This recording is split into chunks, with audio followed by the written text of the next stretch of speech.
did some sanding, and then I added some two-part clear epoxy and let that cure for a little bit before I sand some more.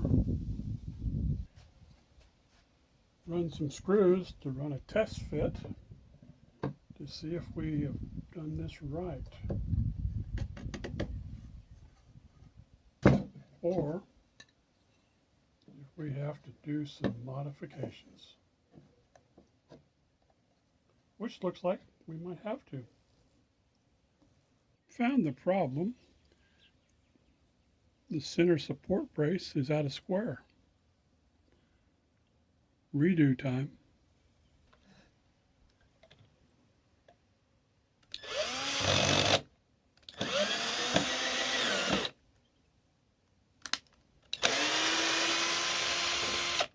Mistake number 2. Learning. There it is, assembled.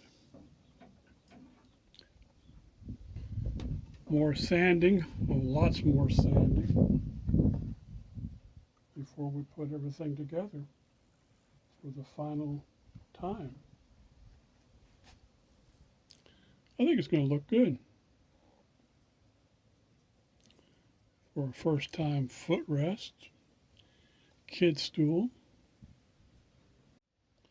This one has a lot of mistakes to it, but making it out of scrap wood, really not squaring everything up the way it should be.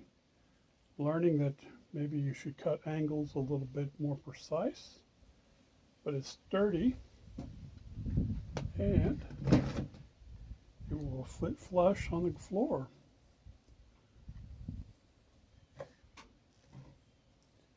Next one will even be better. This one's not done yet. Gotta wait for this two-part epoxy to cure a little bit more. So maybe tomorrow.